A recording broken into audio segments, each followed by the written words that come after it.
Semester में हैं, शाबाश। सेकंड सेमेस्टर वाले स्टूडेंट्स जो हैं वो रिप्लाई करेंगे कि अपना अपना सेमेस्टर जो है वो चैट विंडो में लिखें ताकि मुझे अंदाज़ा हो। ठीक है जी। तो इट मीन्स के आप लोग जो हैं वो एकेडमिक पेपर और टर्म पेपर के काफ़ी सारी चीज़ों से वाकिफ़ हैं। आप लोगों ने लास्ट टाइम जो भी एफ़र्ट की, जिस भी तरीके से एफ़र्ट की, आपको उसके मार्क्स मिले। आपको क्लियरली अंदाज़ा है कि किस किस्म की एफ़र्ट अगर आप करेंगे तो आपको अच्छे मार्क्स मिलेंगे और आपकी एफ़र्ट किस लेवल की होगी तो आपको बुरे मार्क्स मिलेंगे। इस चीज़ से सारे वेल अवेयर होंगे जी। जी, आप में से कोई ऐसा स्टूडेंट जिसने ग्रेटर दैन 80 मार्क्स सिक्योर किए हों टर्म पेपर में, तो वो काइंडली रिप्लाई करें जी।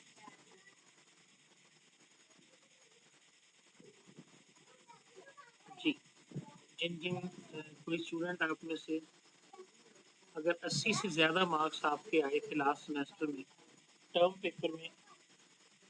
जी, सर ठीक है, ओके। इसके अलावा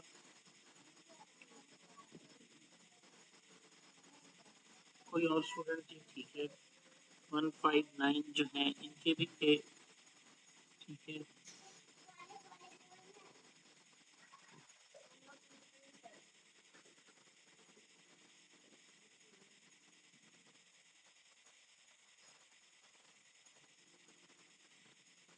ठीक है, तो आप लोगों में से सबसे पहले तो मैं आपको ये बता दूं कि ये एक बड़ा इम्पोर्टेंट पार्ट है आपके सेमेस्टर का। मतलब आप लोग देखेंगे इसकी ओवरऑल परसेंटेज जो है वो आपके मिड और फाइनल की परसेंटेज के तकरीबन बराबर है। मिड हमारा 20-30 मार्क्स का होता है, तो ये टर्म पेपर जो है ये 20 मार्क्स का हमारा जो है ना वो है। तो अगर हम बहुत बेस्ट एफर्ट करें ना तैयारी करके तो हो सकता है हमें 30 में से 20 मार्क्स आएंगे, 22 आएंगे, 25 आए। फिर उसके लिए हमने पेपर भी देना है, अनसीन चीज़ें हैं, काफ़ी सारी तैयारी करनी पड़ती है। लेकिन मैं लास्ट सेमेस्टर में भी स्टूडेंट्स को मोटिवेट करता रहा हूँ। ये सिर्फ मोटिवेशन ही नहीं है, बल्कि वाक़तन अगर आप थोड़ी सी एफर्ट अपने पेपर को बनाने में कर लें तो ये 2-3 दिन की मेहनत जो है वो आपको 18, 17, 19 के करीब मार्क्स जो है ना वो आपके आ सकते हैं। अब आप खुद देख लें, अगर आपके 18 मार्क्स हैं तो अगर आपके 80% मार्क्स हैं तो 80 को आप 20 से मल्टीप्लाई कर लें तो डेफिनेटली।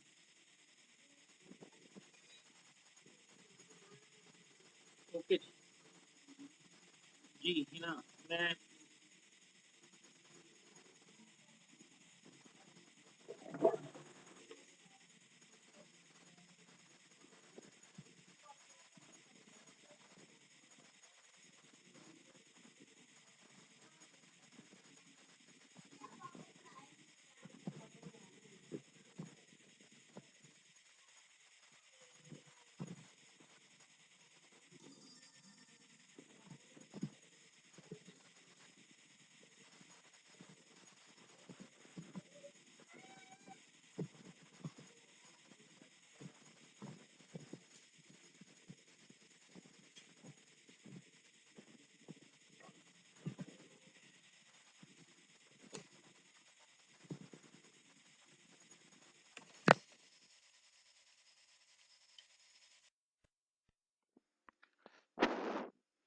जी हिना। हिना, अब आप बताएंगी कि आवाज़ जो है वो पहले से इम्प्रूव हुई है या नहीं हुई है। ठीक है जी, चूँकि मैंने स्टार्ट में ही पूछा था कि आवाज़ स्लो है या बेहतर है, तो उस हवाले में आप बताएं। जी हिना, काइंडली रिस्पॉन्ड करें जी कि पहले से अब आवाज़ आपको बेहतर लग रही है। नाउ बेटर, ओके जी। तो हम बात कर रहे थे कि अगर आप थोड़ी सी एफर्ट बेहतर कर लें तो आप देखोगे कि आपका टर्म पेपर जो है ये आपको बहुत ही अच्छे मार्क्स जो है वो दे सकता है। तो स्टार्ट करते हैं जी।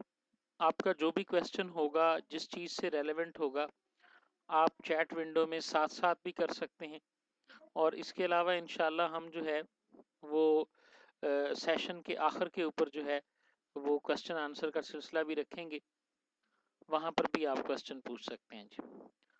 तो जैसा कि आप सब लोग जानते हैं कि हमारे पास ये 6 पार्ट्स हैं हमारे पेपर के। हमारा मेन एब्स्ट्रैक्ट है, जो आइडिया है जिसके ऊपर हमने काम करना है, रिलेटेड वर्क है जिसको रिव्यू ऑफ लिटरेचर बोलते हैं जब आप थीसिस लिख रहे होते हैं।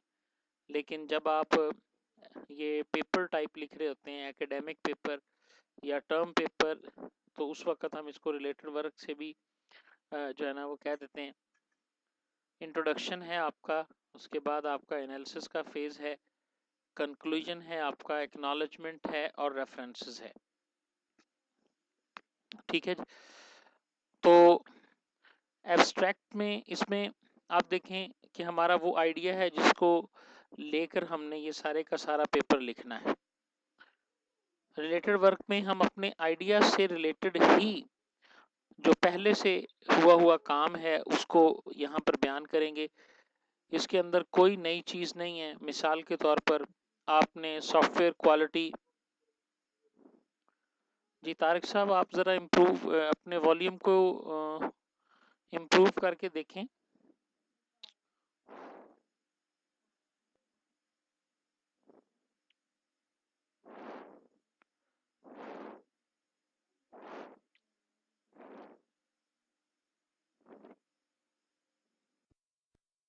हेलो जी, मेरे एंड पे आवाज़ जो है ना बिल्कुल ओके है जी।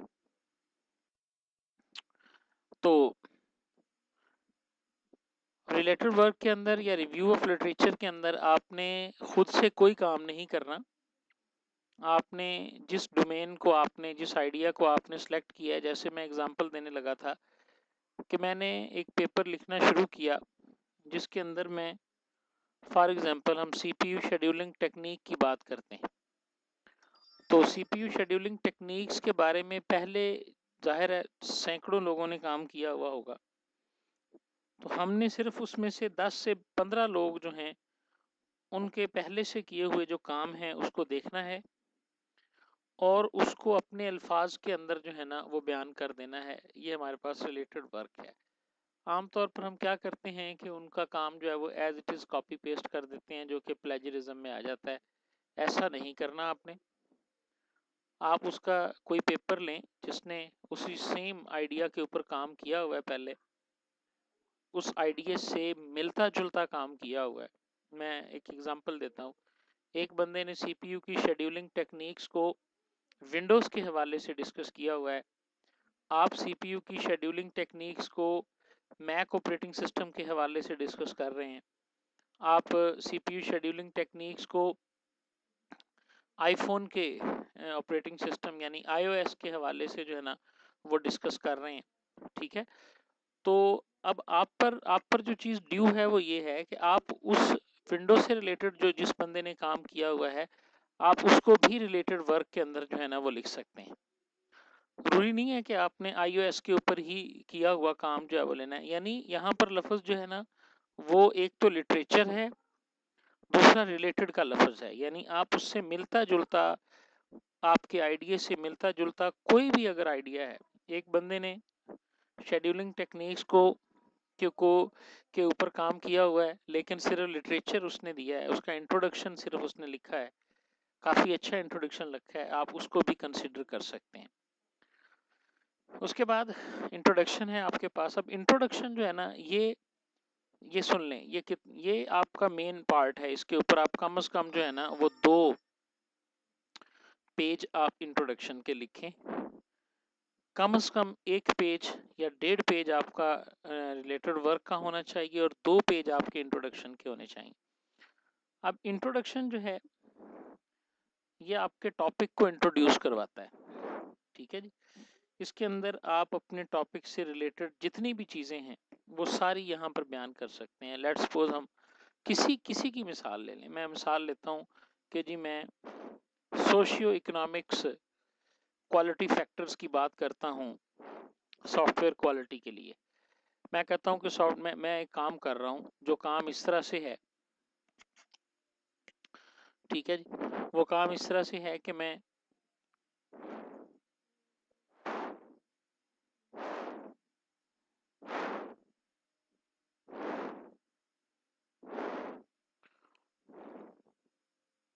हेलो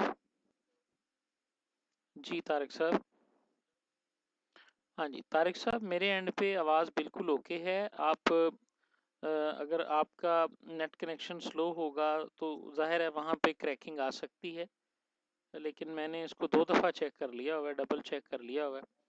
यहाँ से जो है ना ये बिल्कुल ओके है जी। ओके जी, तो हम बात कर रहे थे इंट्रोडक्शन की। हाँ जी, ये सर की तरफ से भी रिप्लाई आ गया है कि आवाज़ जो है वो बिल्कुल ओके है जी।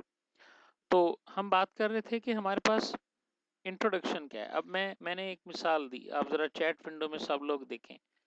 मैं एक एग्जांपल दे रहा हूँ, ये सिर्फ समझाने के लिए है। सोशियो इकोनॉमिक फैक्टर्स विद एसक्यूए, ठीक है जी। ये मेरे काम का या मेरे पेपर का जो है वो टाइटल है कि सोशियो इकोनॉमिक फैक्टर्स जो हैं उनका सॉफ्टवेयर क्वालिटी एश्योरेंस के साथ जो है ना वो क्या ताल्लुक है, ठीक है। अब यहाँ इसका अगर मैं इंट्रोडक्शन लिखना चाहता हूँ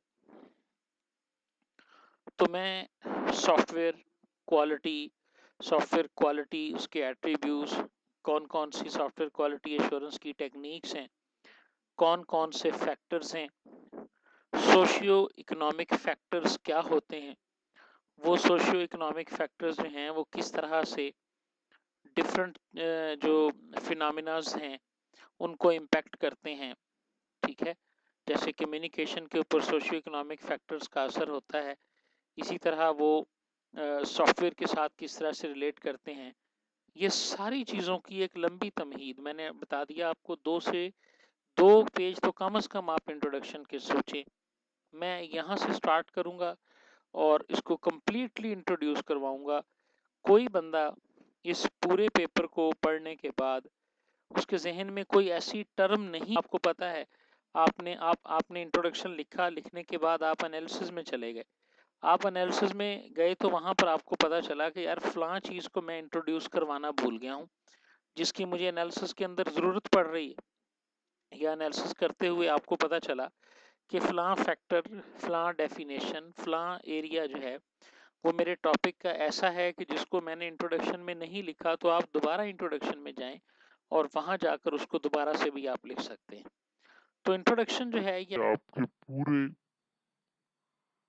पेपर से रिलेटेड तमाम जो टर्म्स हैं, तमाम जो टेक्नोलॉजीज हैं, उसका बैकग्राउंड से बिल्कुल वेरी स्टार्ट से लेकर up to your work and your idea तक जो है वो सारे का सारा आपने लिखना है। और मैं अगेन यहाँ पर बता रहा हूँ कि ये एटलीस्ट जो है वो आपके पास 2 के करीब पेजेस जो है ना वो होने चाहिए।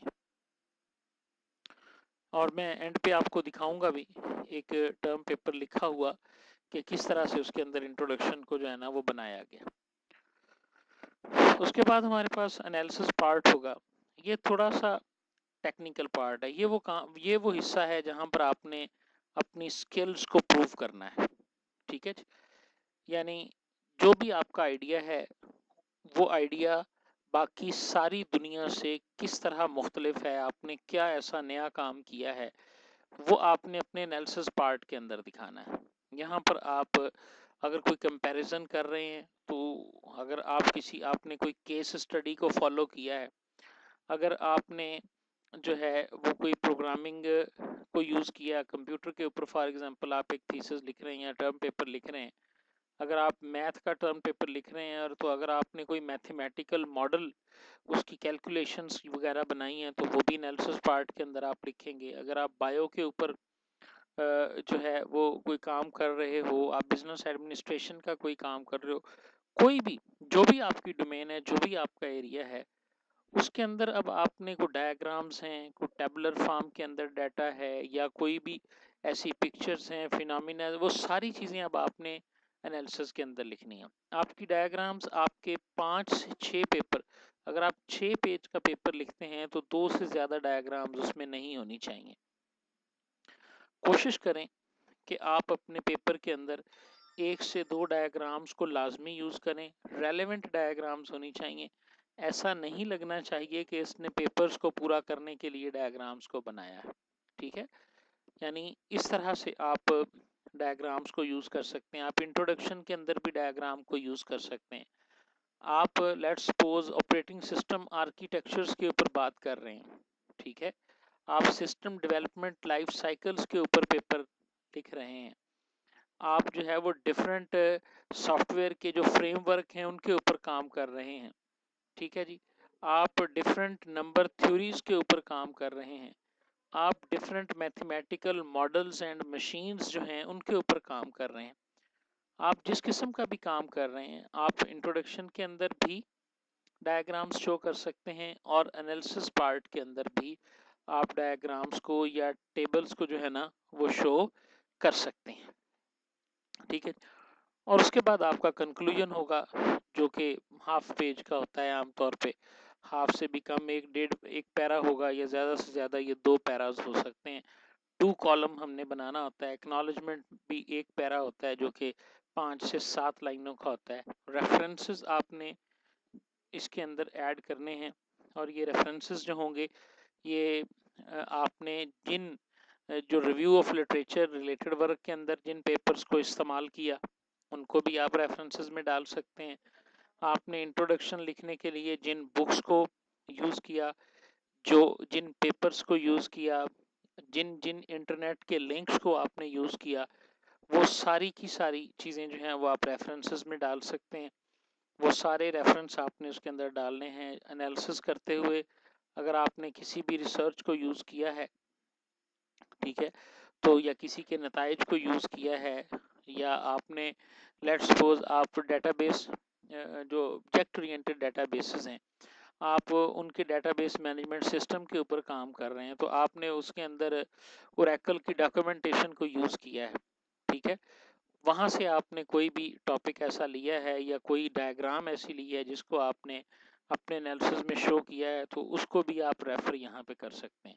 रेफरेंसेस के अंदर जो हमारे वर्चुअल यूनिवर्सिटी के लेवल पे जो हम एज अ स्टूडेंट पेपर लिखते हैं, उसके अंदर आप रेफरेंसेस में इंटरनेट के लिंक्स भी डाल सकते हैं, बुक्स के नाम भी आप इसके अंदर डाल सकते हैं, और दूसरे रिसर्च पेपर्स भी, उनका रेफरेंस भी आप इसमें डाल सकते हैं। वैसे तो रेफरेंसेस डालने का एक पेटेंट फार्मूला होता है जो कि थीसिस रिपोर्ट के अंदर फॉलो करना 100% ज़रूरी होता है। वहाँ पर आप एक ख़ास स्टाइल के अलावा रेफरेंसेस ऐड नहीं कर सकते, लेकिन ये चूँकि एक स्टूडेंट को सिखाने के लिए इस प्रैक्टिस से गुजारा जाता है। हमने भी जब ये लिखा था तो उस वक़्त हमने देखा था कि हमने रेफरेंसेस अगर थोड़े से आउट ऑफ द वे जाकर भी ऐड कर दिए तो उसको जो है ना वो एक्नॉलेज कर लिया गया था। लेकिन कुछ ऐसी चीज़ें हैं कि जिनको हमारे इंस्ट्रक्टर जो हैं वो स्ट्रिक्टली फॉलो करते हैं। मसलन आपको हर सब्जेक्ट के आगे एक टेम्पलेट जो है ना वो डाउनलोड सेक्शन के अंदर आपको मिलेगा। आपने अपने पूरे टर्म पेपर को उस टेम्पलेट के एन मुताबिक करना है। अगर वहाँ लिखा हुआ है कि आपके टेबल की हेडिंग का फॉन्ट 8 होना चाहिए तो आपने 8 ही करना है, आप उसको 9 भी नहीं कर सकते। अगर वहाँ लिखा हुआ है कि आपके पूरे टर्म पेपर के अंदर जो आपका एब्स्ट्रैक्ट वाला पार्ट है उसको बोल्ड होना चाहिए तो देन आपने उसको बोल्ड करना है। अगर वहाँ पर ये लिखा हुआ है कि जो आपकी टर्म्स आप उसके अंदर यूज़ कर रहे हैं उनको इटैलिक होना चाहिए तो फिर आप उसको इटैलिक करेंगे। अगर आपको यानी जो फॉर्मेट अवेलेबल है, जो फॉर्मेट गिवन है, चूंकि अब आप में से अक्सर लोग जो हैं वो सेकंड सेमेस्टर में ये मुफ्त के नंबर हैं जो आप ज़ाया करते हैं, समझ आ रही है कि आप उसको फॉर्मेट के मुताबिक नहीं करते। अब देखें, सबसे पहली चीज़ जो हमारे जो इंस्ट्रक्टर्स हैं, जो हमारे रिस्पेक्टेबल टीचर्स हैं, जो सबसे पहली चीज़ उनके सामने जानी है वो डॉक्यूमेंट का फॉर्मेट है। अगर आपका फॉर्मेट जो है वो एग्जैक्टली वही होगा जिस टेम्पलेट को वर्चुअल यूनिवर्सिटी की तरफ से यूज़ किया जाता है कि आप इस स्टाइल के अंदर पेपर को लिखें, तो इसका इट मीन्स क्या है कि हमारा पहला इंप्रेशन हमारे इंस्ट्रक्टर के पास जो है ना वो अच्छा चला गया कि इसने काम जो है वो फॉर्मेट के मुताबिक किया है। बाकी चीज़ें तो बाद में आएंगी, बाद में वो सारी चीज़ों को उन्होंने वन बाय वन चेक करना है, लेकिन जो आपका फर्स्ट इंप्रेशन है वो आपका फॉर्मेट है। ठीक है, तो किसी और फॉर्मेट को आपने फॉलो नहीं करना, एक से ज़्यादा फॉर्मेट्स आपको नेट पर भी मिलेंगे, आपने वही फॉर्मेट यूज़ करना है। मिनिमम पेजेस जो हैं वो 5 हैं। ठीक है जी, अच्छा पेपर लिखा हो, 5 पेपर्स पे लिखा हो, 5 पेजेस पे लिखा हो, कोई ऐसी तफरीक नहीं है। वो आपके कंटेंट्स को, आपके आइडियाज़ को और आपके काम की का जो जेन्युइन होना है उसको चेक किया जाता है। जो सर हैं वो इस चीज़ को नहीं देखते कि 10 पेज का पेपर लिखा हुआ है, अगर आपने 10 पेज का पेपर लिखा है और उसका प्लेजरिज्म ही 30% है या 40% है तो कोई फ़ायदा नहीं है उसका। ठीक है जी, उससे बेहतर है कि आप 5 पेज का पेपर लिखें और जिसमें प्लेजरिज्म जो है वो एज मच मिनिमम होना चाहिए जितना भी पॉसिबल है। ये जो मैंने 15% लिखा है, ये तो इस सूरत में मैंने लिखा है कि इससे कम अगर 16-17 होगा तो फिर तो वो मार्क्स ही आपको हो सकता है ना दें, या वो फिर 40 पे चले जाएगी आपका स्केल जो है, अगर आपका प्लेजरिज्म 15 से एक्सीड कर जाएगा। ठीक है, तो इसलिए आपने कोशिश करनी है कि आपका जो प्लेजरिज्म है वो कम से कम हो। ये 15 मैंने वैसे लिख दिया है, लेकिन आप कोशिश करें कि इससे भी कम के ऊपर काम करें। रेफरेंसेस जो आपने ऐड करने हैं, यानी जो शर्त है टर्म पेपर की गाइडलाइंस जो हमें दी जाती हैं उसमें यह है कि आप एटलीस्ट 10 पेपर्स को रीड करें अपना टर्म पेपर या अपना एकेडमिक पेपर लिखने के लिए, और 10 पेपर्स कुछ ज़्यादा नहीं है। आपने रिलेटेड वर्क में 5 पेपर्स का 3 से 5 पेपर आपने वहाँ पर लिखने होते हैं, मिनिमम 3 लिखना है, मैक्सिमम ये है कि आप 5 से 6 पेपर वहाँ पर लिखें। अब आप देखें 5 से 6 पेपर्स अगर आप रिलेटेड वर्क में लिखते हैं तो 6 तो रेफरेंस वही हो गए आपके। ठीक है, पीछे कितने रेफरेंस रह गए? आप इंट्रोडक्शन लिख रहे हो, आप इंट्रोडक्शन के जो पेपर्स हैं उनको भी 3 से 4 से 5 आप एक बना लें कि मैंने 4 या 5 रेफरेंस जो हैं वो इंट्रोडक्शन में देने ही देने हैं। ठीक है जी, बड़ी आसानी से हम जो है ना वो पेपर्स और वो सारा दे सकते हैं जी। तारिक साहब, प्लेजरिज्म को चेक करने के बहुत सारे ऑनलाइन टूल्स भी हैं। ठीक है, मैं आमतौर पर जो यूज़ करता होता था वो मेरा ख्याल है एसईओ टूल्स था, लेकिन जब मैंने लास्ट टाइम ये लोगों को बताया, स्टूडेंट्स को बताया, तो बहुत सारे स्टूडेंट्स ने कहना शुरू कर दिया जी यहाँ पर ऐसे हो जाता है, एसईओ टूल्स जो है इससे ये हो जाता है। लेकिन मेरे नज़दीक ये एक अच्छा टूल था जो कि फ्रीली अवेलेबल था। लिमिटेड ज़रूर है कि हम इसके अंदर एक वक्त में 1000 वर्ड्स को चेक कर सकते हैं, हमें बाई पार्ट्स अपने पेज को, अपने पेपर को चेक करना पड़ता है। तो हम काम भी तो बाई पार्ट्स ही करते हैं ना, हम कौन सा सारा पेपर एक ही दिन में बैठ के लिख लेते हैं। अगर आप एक ही दिन में बैठ के लिखेंगे भी तो आप उसको बाई पार्ट्स जो है वो चेक कर लें। मैंने वैसे अपने स्टूडेंट लाइफ के अंदर सिर्फ और सिर्फ इस एक टूल को यूज़ किया था। ठीक है जी, जो कि एसईओ टूल्स के अंदर था प्लेजरिज्म का। ठीक है जी, स्मॉल एसईओ टूल्स है ये पूरा लिंक है इसका। इसमें 1000 वर्ड्स जो है ना वो आप, मेरा ख्याल है, एक वक्त में चेक कर सकते हैं। ठीक है, तो मेरे मेरे हिसाब से ये एक अच्छा फ्रीली अवेलेबल है। लेकिन लास्ट टाइम फिर कुछ स्टूडेंट्स ऐसे थे जिन्होंने, मेरा ख्याल है, प्लेजरिज्म चेकर के नाम से या प्लेजरिज्म चेकर एक्स के नाम से भी कुछ सॉफ्टवेयर शेयर किया गया था। ठीक है, जो हमारी यूनिवर्सिटी है ना वो जिस सोर्स से चेक करती है वो दुनिया का सबसे बड़ा सोर्स है। ठीक है, जो यूनिवर्सिटी के पास है, जब हम पढ़ते होते थे ना तो उस वक्त हमें प्लेजरिज्म रिपोर्ट साथ में अटैच करके दी जाती थी। तो वो प्लेजरिज्म रिपोर्ट जो होती थी ना वो टर्न इट इन से उन्होंने बनाई होती थी, इसलिए मुझे अंदाज़ा है कि यूनिवर्सिटी जो है VU जो है वो टर्न इट इन को यूज करती है। ये बहुत ही स्ट्रॉन्ग टूल है जी, जो यूनिवर्सिटी यूज करती है। ये सबसे जो है ना वो ऑथेंटिकेटेड प्लेजरिज्म का हमारे पास जो है ना इस वक्त अवेलेबल है यूनिवर्सिटी के पास। ये है अभी तो चूंकि प्लेजरिज्म की रिपोर्ट आपको शो नहीं की जाती।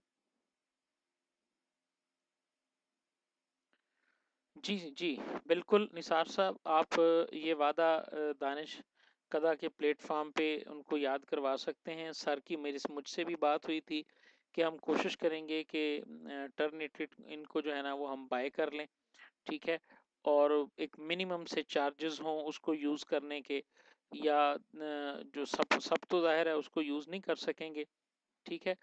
तो जिनके पास जैसे ये तारिक साहब कह रहे हैं कि उनके पास जो है ना वो एक्सेस है, तो बहरहाल आप यहाँ से प्लेजरिज्म को चेक कर सकते हैं तारिक साहब, अगर आपके पास इसकी एक्सेस है। प्लेजरिज्म को रिमूव करना कोई भी इशू नहीं है। इंशाल्लाह हम नेक्स्ट कमिंग लेक्चर्स में देखेंगे कि प्लेजरिज्म को किस तरह से हमने रिमूव करना है।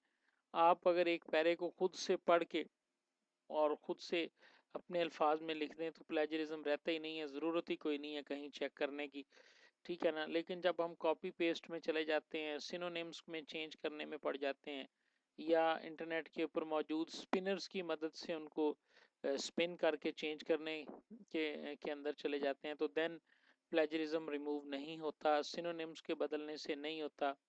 अगर वो आप बदल भी देंगे तो वो टोटल मीनिंग ही आपके उस के चेंज हो जाएंगे, आपको उतनी ही एफर्ट करनी पड़ेगी। तो बेस्ट तरीका यही है कि आप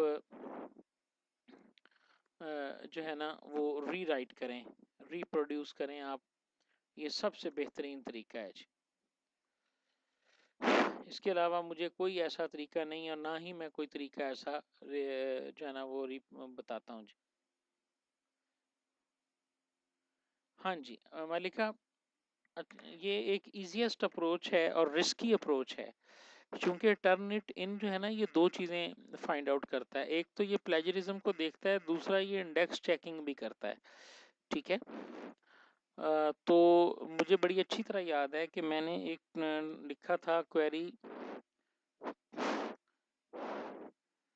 प्रायोरिटाइजेशन के ऊपर, मैंने एक खुद अपना एक लिखा था, उसके अंदर मैंने एक पेपर उठाया क्वेरी प्रायोरिटाइजेशन का, जो जर्नल ऑफ टेक्नोलॉजी के अंदर जॉट जॉट नाम का था, वहाँ पे वो पब्लिश हुआ था। मैंने क्या किया कि वो सारा पेपर उठाया और उसकी हेडिंग्स वही रहने दी, और उसके अंदर जितना डाटा था सबको मैंने रीराइट कर दिया। एक लफ्ज़ भी ऐसा नहीं था कि जिसको मैंने चेंज ना किया हो, मैंने वो सारा पेपर एज इट इज़ लिख दिया, ठीक है।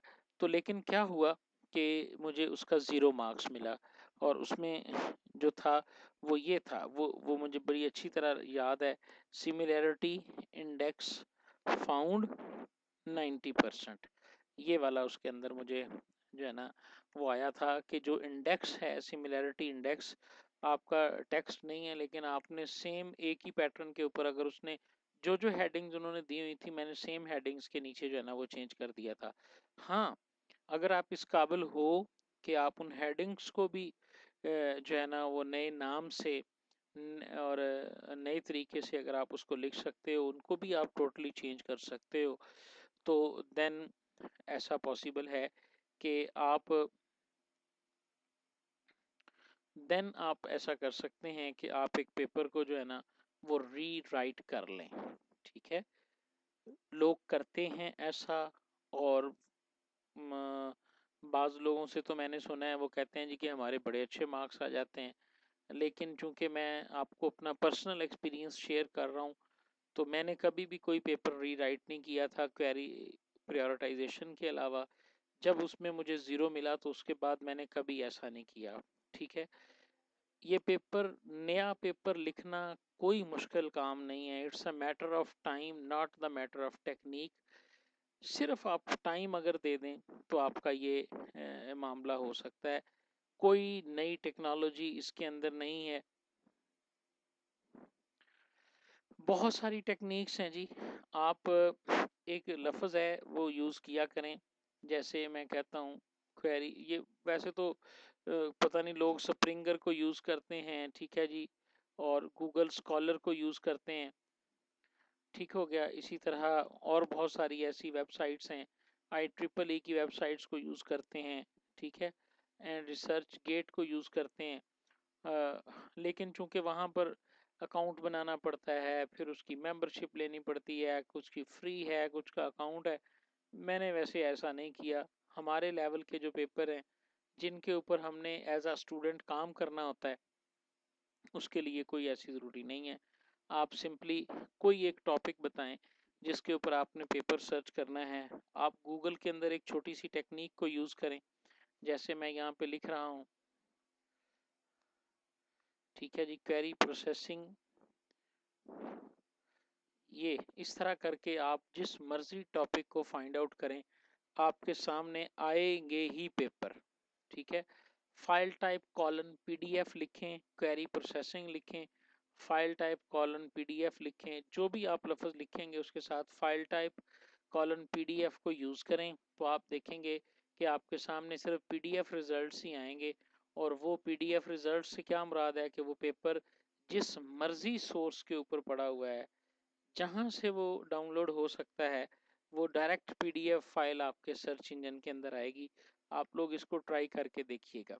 आप में से कितने लोग हैं जिन्होंने इसको ट्राई किया है कि आप किसी भी चीज़ को जब सर्च करें तो उसके साथ फाइल टाइप को जो है ना वो यूज़ कर सकते हैं। जी निसार साहब, हाँ जी, ये बहुत ही एक अच्छी टेक्निक है अपनी सर्च को फिल्टर करने के लिए, ठीक है।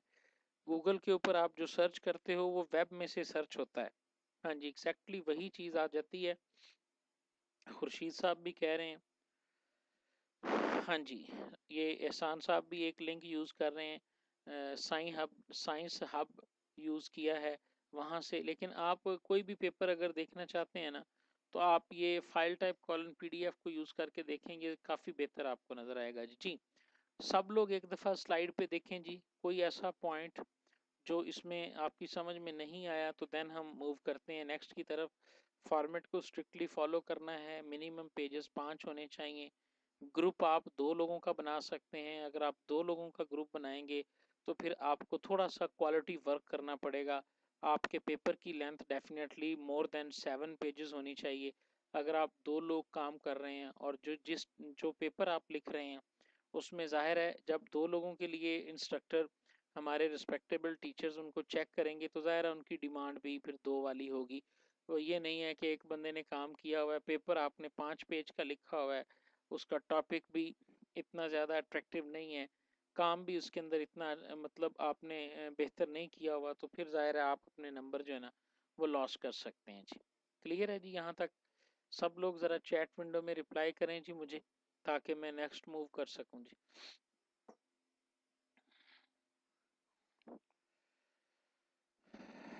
जी ओके जी, सब लोग करेंगे तो देन मैं मूव करता हूँ जी। बहुत सारे नाम आज मुझे नज़र आ रहे हैं माशाल्लाह, नए भी हैं पुराने भी हैं, तो देन हम इससे आगे चलते हैं जी। यहाँ तक एक ओवरऑल इंट्रोडक्शन था। नेक्स्ट अब हमारे पास आ गया जी, पहला स्टेप आपका क्या है। यहाँ पे आप मैक्सिमम क्वेश्चंस आप कर सकते हैं जी, ठीक है। ओके जी, तो आप देखें सबसे पहला आपका स्टेप ये है कि आपने एक टॉपिक जो है ना वो सिलेक्ट करना है जी, ठीक है। अब उस टॉपिक के अंदर आप देखें कि मेरी रिकमेंडेशन ये है, वैसे तो कोई मसला नहीं है, आपको जो है ना वो टॉपिक्स टीचर ने भी अनाउंसमेंट सेक्शन के अंदर दिए होते हैं। MDB के अंदर भी टीचर आपको टॉपिक्स देते हैं, इसके अलावा भी वो आपको कहते हैं कि आप कोई भी टॉपिक जो है ना वो सिलेक्ट कर सकते हैं। लेकिन मैंने जो किया होता था, मैंने ये किया होता था कि मैं अपना फाइनल टर्म का जो सिलेबस होता था ना, उसमें से जो लास्ट मेरे टॉपिक्स होते थे उनको मैं सेलेक्ट किया करता था, और ऐसा टॉपिक जो कि 4 से 5 लेक्चर्स पर मुहित होता था, जो 5 या 6 लेक्चर्स को कवर करता था। मैंने नीचे कुछ एग्जांपल्स दी भी हैं CS 712 के हवाले से।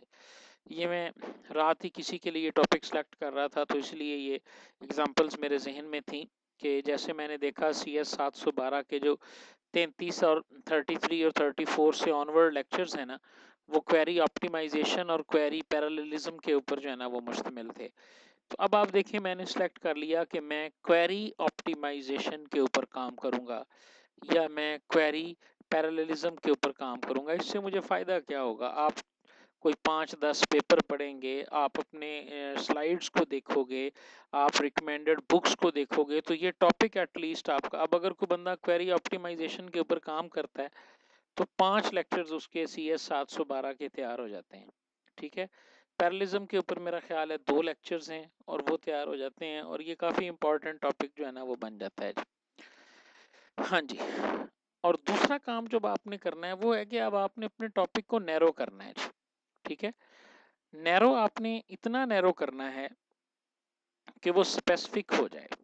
ठीक है, हाँ जी, बिल्कुल 100% स्पेसिफिक टॉपिक आपका होना चाहिए, तब आप इसको देख। जैसे मैंने ये क्वेरी ऑप्टिमाइजेशन की मिसाल दी है, अब इसको मैं नैरो कर रहा हूँ, query optimization using SQL statements. देखें जी, ये मैंने एक टॉपिक आपके सामने लिखा कि क्वेरी ऑप्टिमाइजेशन में करूंगा लेकिन मैं SQL स्टेटमेंट्स को यूज करके करूंगा। इसी तरह मैं क्वेरी को ऑप्टिमाइज करता हूं यूजिंग फॉर्मल मेथड्स। ठीक है जी, या यूजिंग लॉजिक में इसको यूज करता हूं। तो इस तरह आप अपने टॉपिक को जो है वो स्पेसिफाई कर लें। आप कह रहे हैं जी कि मैं क्वेरी ऑप्टिमाइजेशन करना चाहता हूं इन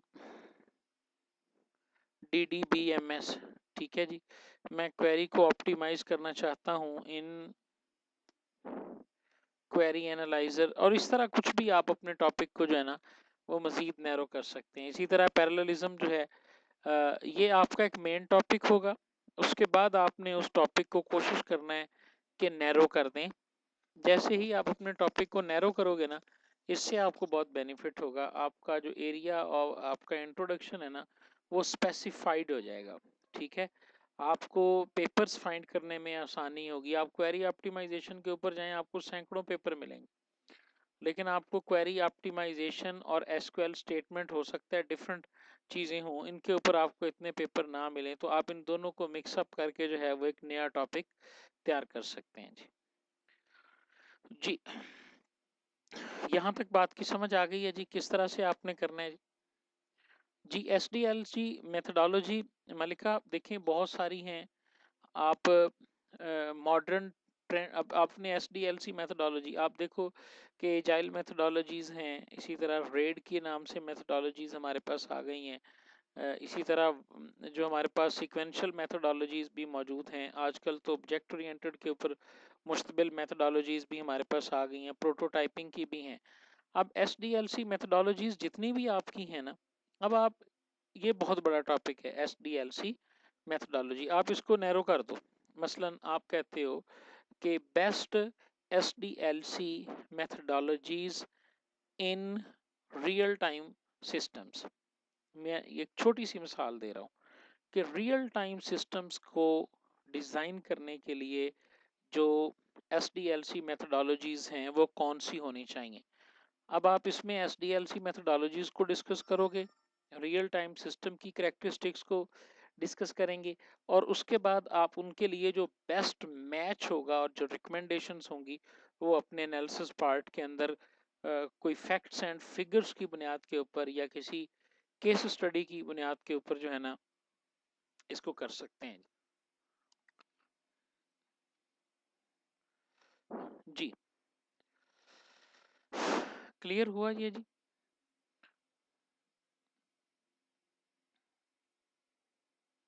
जी मालिका, स्पेसिफिकेशन की समझ आई?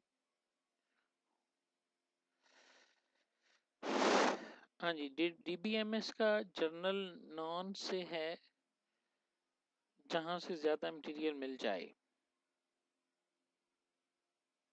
कौन से हैं? ठीक है, नहीं ऐसा कोई स्पेसिफाई तारिक साहब नहीं किया जा सकता, ना ऐसी कोई रिसर्च है। मैं ये कहता हूँ कि मैंने, आप मुझे DBMS का कोई एक टॉपिक बताएं कि जी मैं DBMS में, जैसे मैंने आपके सामने ये 2 टॉपिक लिखे हैं, ठीक है, तो आप उसको क्वेरी करें तो आपके पास, मैं एक गूगल के अंदर क्वेरी करूंगा और मेरे पास कोई सैकड़ों की सूरत में पेपर आ जाएंगे। ठीक है ना, मैंने कहा कि मैं जो साइट्स हैं जैसे IEEE है, इस तरह की साइट्स को मैं यूज़ नहीं करता।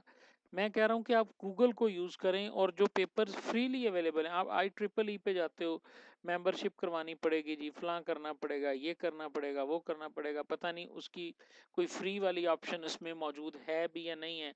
कुछ पेपर उसमें ओपन होते हैं, कुछ पेपर ऐसे होते हैं कि जो उसमें ओपन ही नहीं होते, ठीक है। तो हमने हमने तो एक पेपर लिखना है जिसके लिए हमें 10 पेपर चाहिए बस। 10 से 15 पेपर्स अगर आपको मिल जाते हैं अपने टॉपिक के, और 10 से 15 पेपर्स को गूगल करना कोई मसला नहीं है, ठीक है। बड़ी अच्छी बात है अगर आपके पास सारे बिग जर्नल्स की एक्सेस है, देन तो आपको वरीड नहीं होना चाहिए, ठीक है ना। आपको तो हेल्प करनी चाहिए दूसरे लोगों की, वहां से जो बंदा भी आपसे कोई पेपर या रेलेवेंट मटेरियल मांगता है तो आपको जो है ना वो प्रोवाइड करना चाहिए उसे। जी, ये जो पहला स्टेप है इसके बारे में मुझे बताएं जी। टॉपिक को सिलेक्ट करना, उसको नैरो करना, और उसकी मैंने 2 एग्जांपल्स आपके सामने करके भी दिखाई हैं।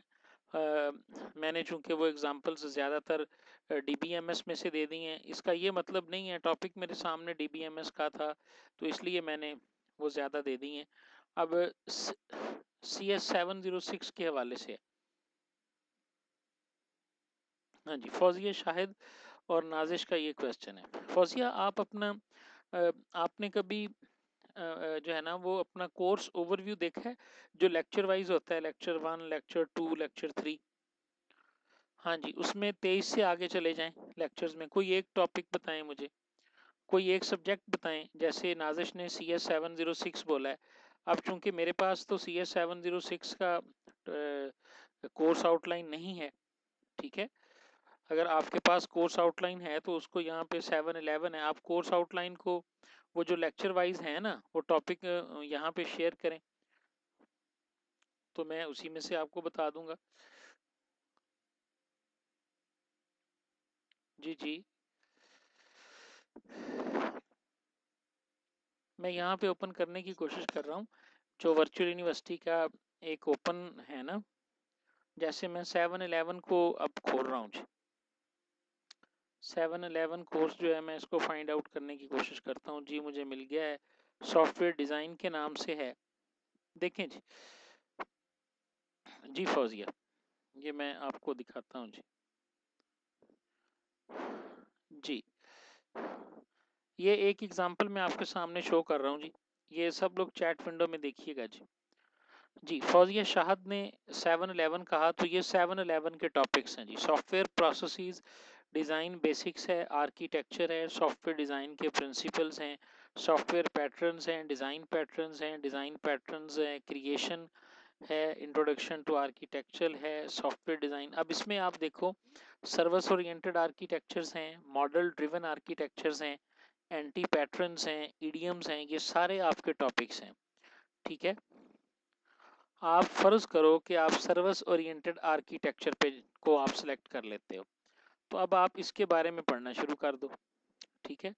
मैं यहाँ पे मैंने इससे पहले इस टॉपिक को नहीं देखा, ये मैं बिल्कुल अभी आपके सामने ही देख रहा हूँ और इसमें से आपको टॉपिक बना के देता हूँ। जैसे मैंने सर्विस आर्किटेक्चर को खोला तो मैंने इसको पढ़ना शुरू कर दिया। जब मैंने गूगल किया तो मुझे विकीपीडिया के ऊपर इसका मिल गया जी कि सर्विस ओरिएंटेड आर्किटेक्चर क्या होते हैं, ठीक है। मैं विकीपीडिया में गया तो मुझे वहाँ से मिला जी कि इसमें ओवरव्यू है, उसी तरह कॉन्सेप्ट्स हैं, प्रिंसिपल्स हैं, पैटर्न्स हैं। ये मैं सिर्फ एक एक चीज़ की बात कर रहा हूँ जी, ठीक है। इसके प्रिंसिपल्स में मेरे पास आ गए हैं जी, काफ़ी सारे इसके प्रिंसिपल्स हैं, इसके पैटर्न्स हैं जी, और इम्प्लीमेंटेशन अप्रोचेस इसकी आ गई जी। लो जी, यहीं से मुझे एक टॉपिक मिल गया, मैं अब आपके लिए ये टॉपिक बना रहा हूँ, ठीक है जी। फौजिया शाहिद, ये मैं एक एग्जांपल दे रहा हूँ जी, आई कहीं इसको किया नहीं, मैं अब बना रहा हूँ जी कि कंपैरिजन ऑफ इम्प्लीमेंटेशन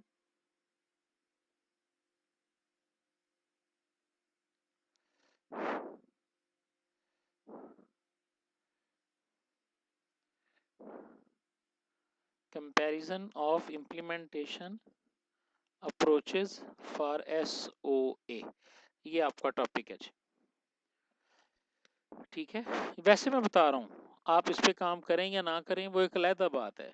ठीक है, जस्ट मैंने आपके सामने एक टॉपिक क्रिएट करना बता दिया आपको। मैं सर्विस ओरिएंटेड आर्किटेक्चर पे गया, अभी तक ये टॉपिक वैसे ही मिच्योर नहीं है, आप इसका लिटरेचर रिव्यू भी कर सकते हैं। समझ आ रही है ना, आप इसका लिटरेचर रिव्यू भी कर सकते हैं। आप एक ऐसा पेपर लिखें जिसके ऊपर आप सर्विस ओरिएंटेड आर्किटेक्चर को बयान कर दें, ये है क्या, इसके बेनिफिट्स क्या हैं, ये यूज़ कहाँ पे होता है, और किसी इंडस्ट्री के साथ इसको स्पेसिफाई कर दें कि जी इस सारे पेपर के अंदर मैं सर्विस ओरिएंटेड आर्किटेक्चर को बयान करूंगी, उसके बारे में कंप्लीट इंट्रोडक्शन होगा, उसकी अप्रोचेस को डिस्कस किया जाएगा। ये मैं लिटरेचर रिव्यू बता रहा हूँ आपको।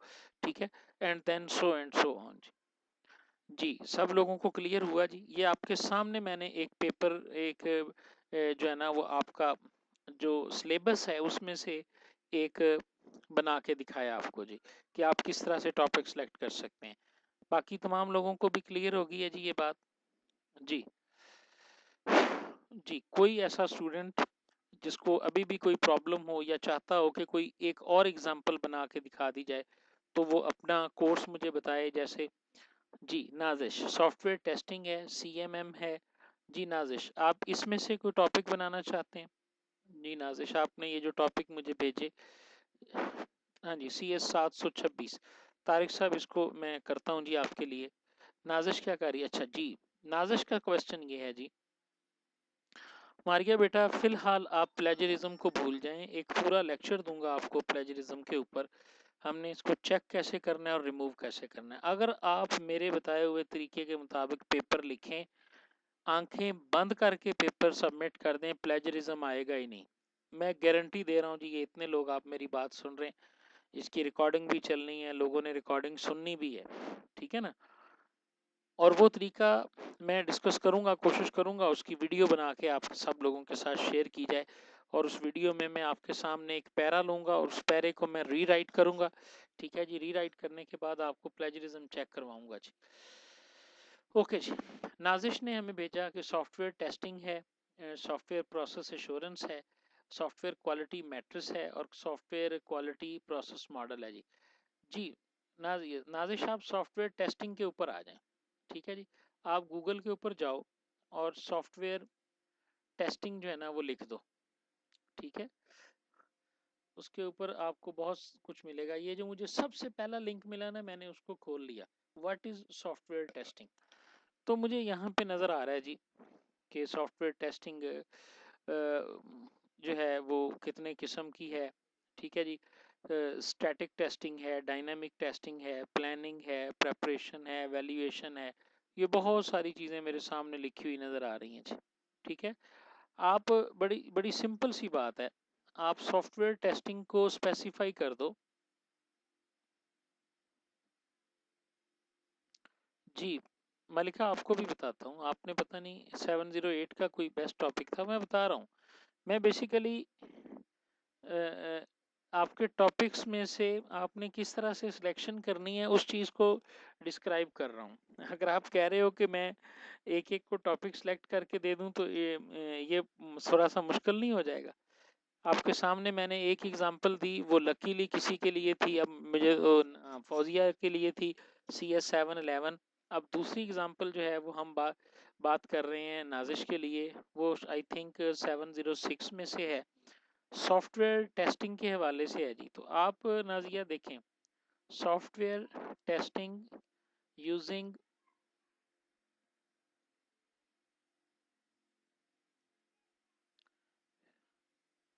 ऑटोमेटेड टूल्स, ये लें जी, ये आपका टॉपिक बन गया जी।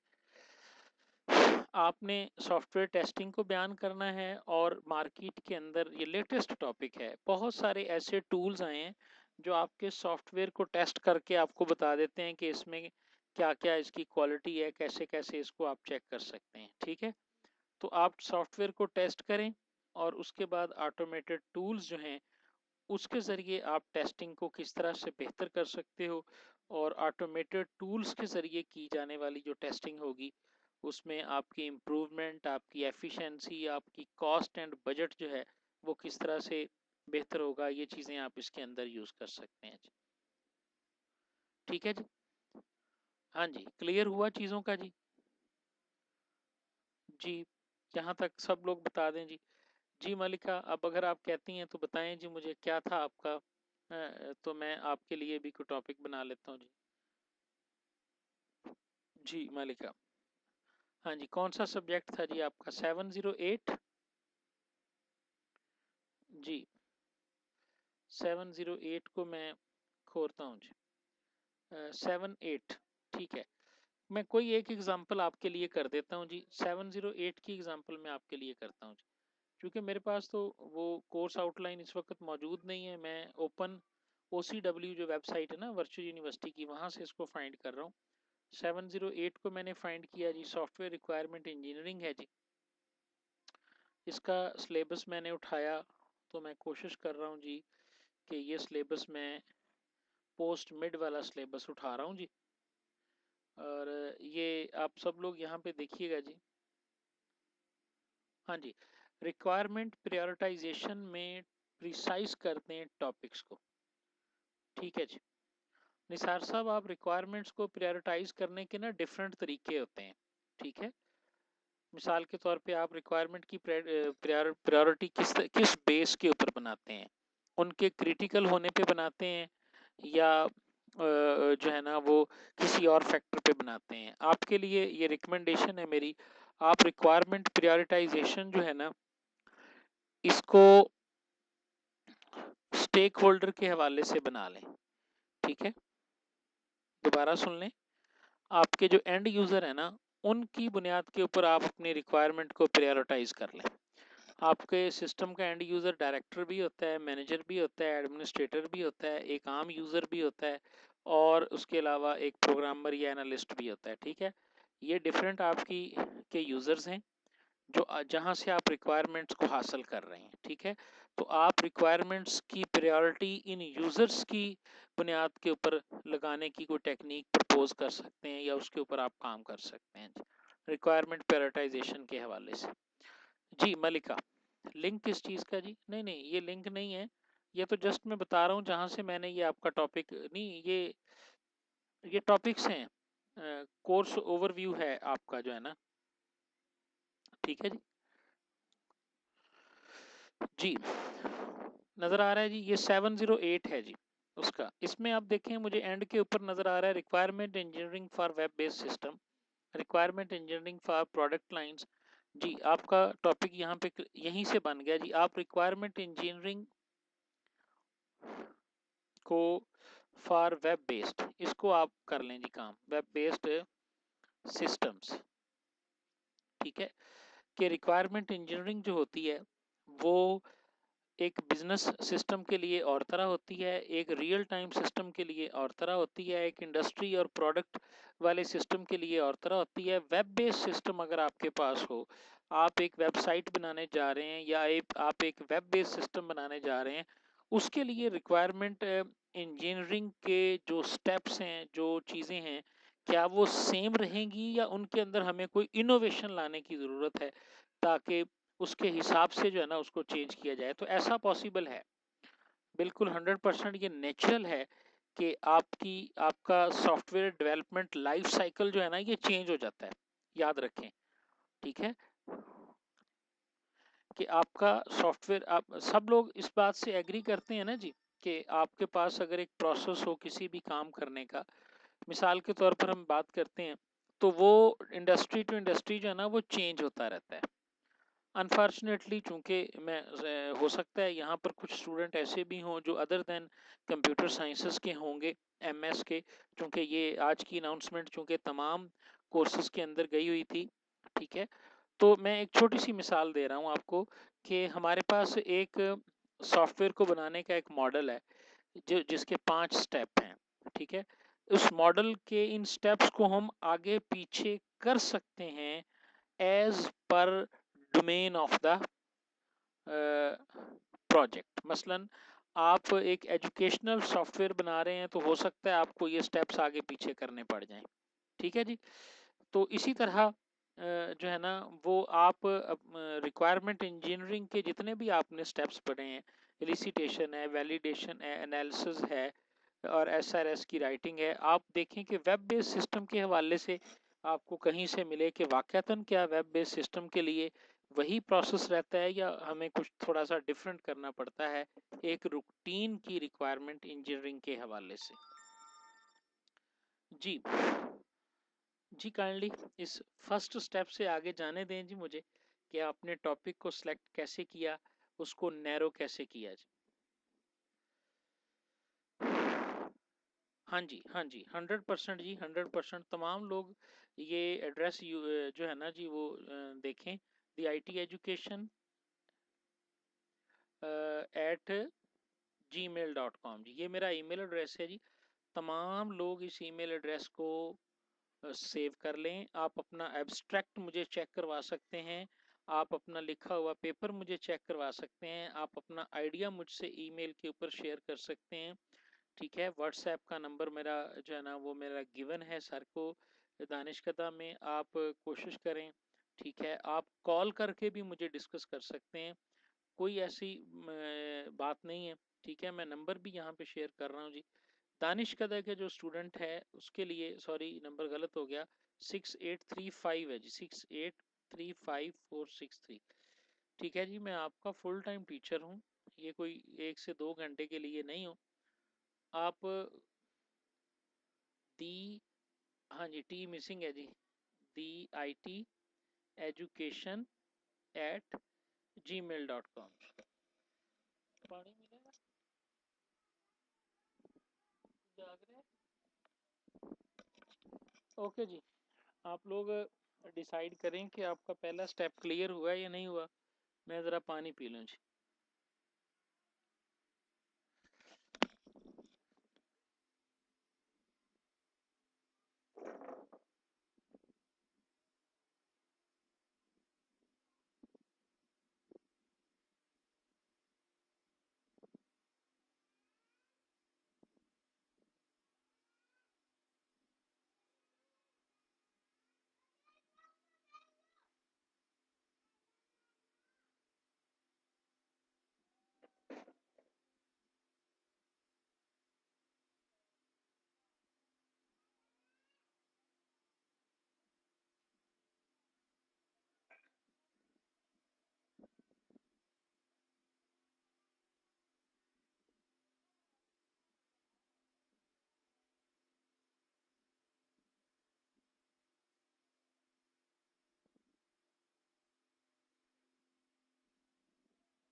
जी जी जी, फर्स्ट स्टेप क्लियर है तो आगे चलें जी, सब लोग क्लियर करें जी प्लीज इसको।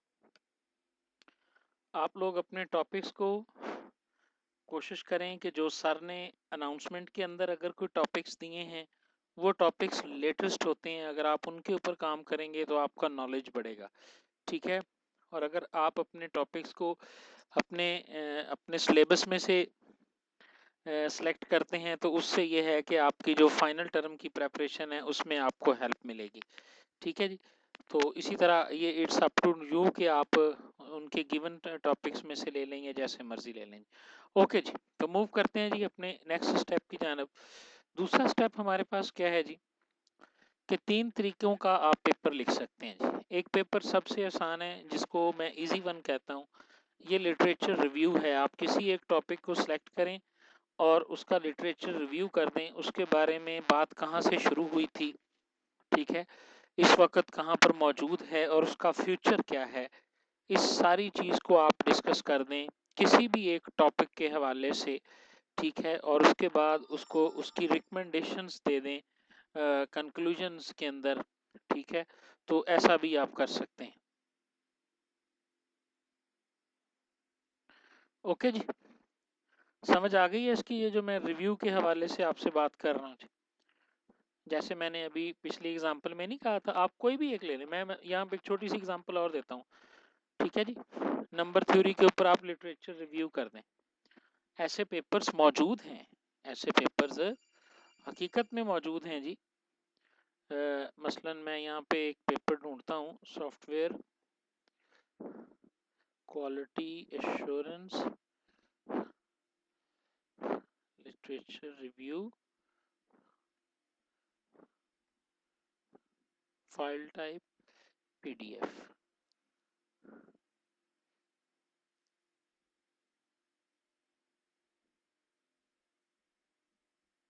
ओके जी,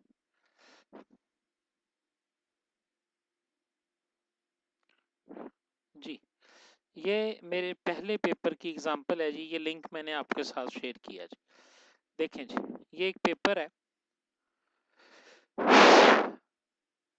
जिसका नाम है systematic literature review of software quality cost research, ठीक है।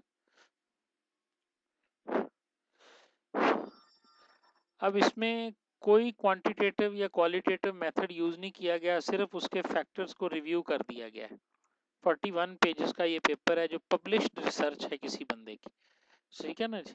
ये कोई आम रिसर्च भी नहीं है कि एक बंदे ने कर दी है, लेकिन तो रिसर्च जो है ना वो पब्लिश नहीं हुई। तो इस तरह आप किसी भी फ्यूचर टॉपिक का आप कर सकते हैं जी, ठीक है। एक और पेपर मेरी नज़र से गुजर रहा है जी, ये उसका भी मैं आपको लिंक सेंड करता हूँ, IEEE के ऊपर ये पेपर पड़ा हुआ है, ठीक है, आप इसको भी देखिएगा। ये भी एक लिंक मैं सेंड कर रहा हूँ आप लोगों के साथ। यहाँ से आपको आइडिया होगा कि अगर आप इजीएस्ट वन पेपर लिखना चाहते हैं तो वो किस तरह से लिख सकते हैं जी। ये IEEE के ऊपर एक पेपर पड़ा हुआ है जी, जिसका नाम है सॉफ्टवेयर टेस्टिंग टेक्निक्स, और ये है अ लिटरेचर रिव्यू, ठीक है। मोहम्मद आबिद जमील, मोहम्मद आरफ नोमान, और ये हैं सारे सऊदी अरेबिया की यूनिवर्सिटीज़ के। ये पेपर भी जो है वो 2016 के 6th इंटरनेशनल कॉन्फ्रेंस के अंदर पब्लिश हुआ है। और अगर आप इसको पढ़ेंगे तो इसके अंदर उसने कुछ नहीं किया, सिर्फ टेक्निक्स को डिस्कस कर दिया है कि टेक्निक्स क्या हैं, इनका फ्यूचर क्या है, कौन सी टेक्निक किस हवाले से इफेक्टिव है, और क्या फ्यूचर वर्क जो है ना वो इसके ऊपर हो सकता है। तमाम लोग इस पेपर को एक दफ़ा ज़रूर पढ़िएगा जी, ठीक है जी।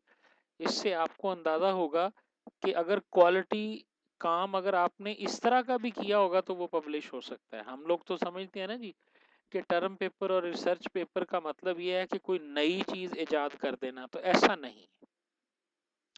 अब आप देखें कि ये कौन सा पेपर है जो IEEE के ऊपर पब्लिश हो रहा है, और इस पेपर को आप पढ़ के देखें, 5 पेज का पेपर है सिर्फ, ठीक है। लेकिन इसकी वर्डिंग को पढ़ेंगे, इसके लिटरेचर रिव्यू को पढ़ेंगे तो आपको लगेगा कि वाकईतन एक अच्छी कोशिश है ये 3 से 4 लोगों की है, बेशक ये एक लिटरेचर रिव्यू हुई जी।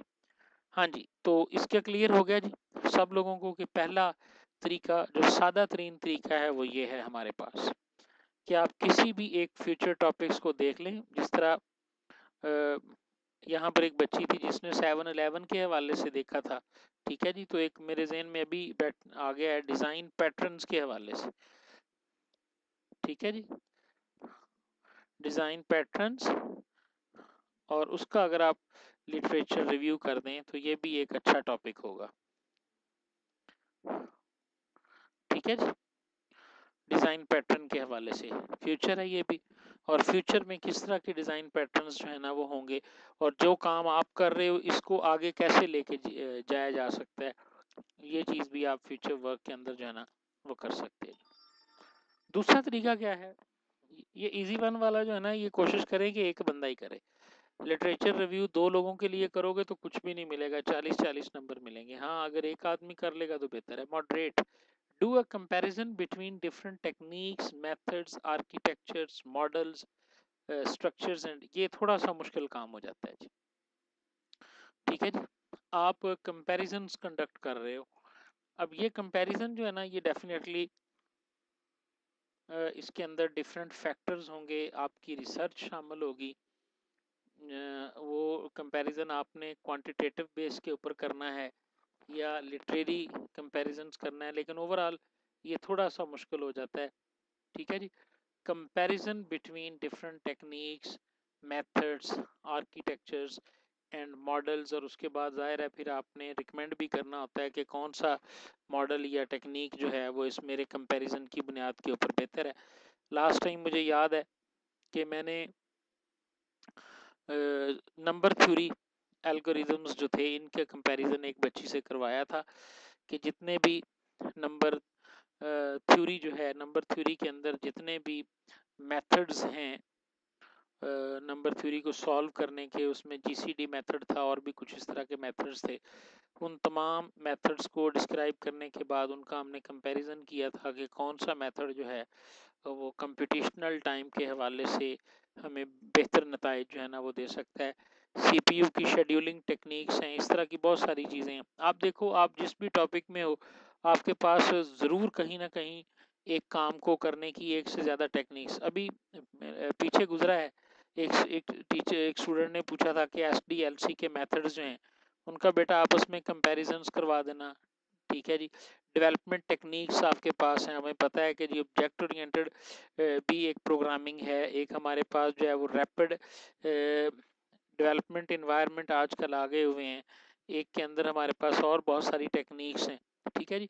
तो किस टेक्निक को आप उनको कंपेयर करो, उनके बेनिफिट्स। अब अपने इस कंपैरिजन को प्रूव करने के लिए आपके पास कुछ ना कुछ होना चाहिए। आप किसी केस स्टडी से उसको प्रूव कर दो, आप कोई मैथमेटिकल मॉडल यूज करके भी कर सकते हो। और एक है जी फिर लास्ट जो नॉवल काम है, आप कोई आइडिया, कोई एल्गोरिदम, कोई मॉडल, कोई प्रोसेस मॉडल प्रपोज कर दें। ठीक है जी। और तो उसके ऊपर आप काम कर दें। इसके लिए आपका बैकग्राउंड नॉलेज अच्छा होना चाहिए, आपके इंटरेस्ट का लेवल जो है वो बहुत ज़्यादा होना चाहिए। ठीक है। हमारे दानिशकदा के ही एक स्टूडेंट हैं,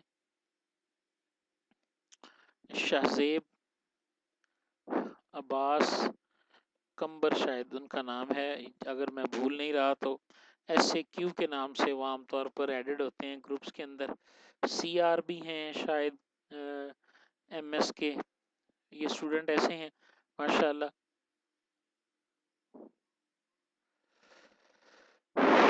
हाँ जी, हम रीराइट कर सकते हैं जी, अदर वर्ड्स को लिखना ही हमने रीराइट करना ही रीराइट है, अपने अल्फाज लिखने हैं, किसी और की किसी दूसरी वर्डिंग को हम जो है ना वो यूज़ नहीं कर सकते। बिल्कुल जी, सही कह रहे हैं आप। ये जो आपने टॉपिक लिखा है नॉलेज मैनेजमेंट इन सॉफ्टवेयर प्रोसेस इम्प्रूवमेंट, और उसके बाद आप उसका एक लिटरेचर रिव्यू, आप नाम कोई भी ऐसा नाम इसका दे सकते हैं खुर्शीद साहब। ठीक है। तो मैं बात कर रहा था शाहजेब अब्बास कंबर की जी। इन्होंने लास्ट टाइम जो अपना एल्गोरिदम का पेपर लिखा था, वो पेपर जो है वो अमेरिकन जर्नल के अंदर पब्लिश हो चुका होगा या होने जा रहा होगा। बिल्कुल इन्होंने एक नॉवल आइडिया पेश किया था, मेरे साथ भी डिस्कस किया था। तो और वो वाक़तन एक नॉवल आइडिया था। ऐसे काम भी आप कर सकते हैं, ऐसे आइडियाज़ भी आप जनरेट कर सकते हैं। आपने अपने आइडिया को किसी भी मैथमेटिकल प्रूफ से या केस स्टडी से साबित करना है। बाद में कोई उसको गलत कह दे वो अलहदा बात है। समझ आ रही है ना? आपको मैंने लास्ट टाइम भी ये एग्जांपल दी थी, अगर आपने लेक्चर सुने होंगे, कि जॉन डाल्टन जो था ये केमिस्ट था ना, तो इसने अपना एक नज़रिया पेश किया था एटम के बारे में, जो कि with the passage of time उसने जो वो उसके अंदर 4 पॉइंट्स और जो दिए थे ना एटम के बारे में, वो सारे फॉल्स हो गए थे, सारे के सारे गलत हो गए थे। लेकिन आज भी बुक्स के अंदर जब एटम को डिस्कस किया जाता है तो जॉन डाल्टन के उस नज़रिए को बयान किया जाता है, चूंकि वो बेस बना उससे आगे जाने का। ठीक है। आप एक नॉवल आइडिया पेश करते हो, एक प्रपोज करते हो मॉडल को, आप उसको अपनी केस स्टडी के साथ प्रूव कर देते हो, बाद में कोई बंदा आए उसको उसको कहे जी कि ये तो फिजिबल ही नहीं है, तो ये बात की बात है। ठीक है जी। एक तरीका आपके पास ये भी हो सकता है, लेकिन इसके लिए भी आप कुछ सोच सकते हैं। अगर आपका रीडिंग स्किल्स अच्छी हैं, टाइम आपके पास है, तो आप सॉफ्टवेयर प्रोसेस मॉडल्स के ऊपर सोच सकते हैं। ठीक है जी, एल्गोरिदम्स के ऊपर सोच सकते हैं, और फिर डिफरेंट प्रोग्रामिंग टेक्निक्स के ऊपर सोच सकते हैं।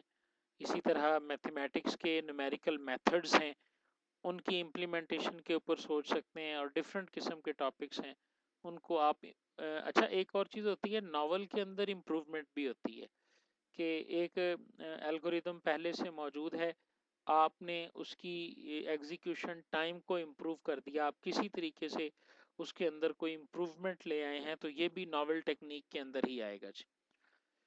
ठीक है जी, तो आई होप कि कोई ना कोई इस तरफ भी जाएगा, वरना पहले दो तो हैं ही हमें हमारे पास। जी क्लियर है जी यहाँ तक सबको सेकंड स्टेप का? जी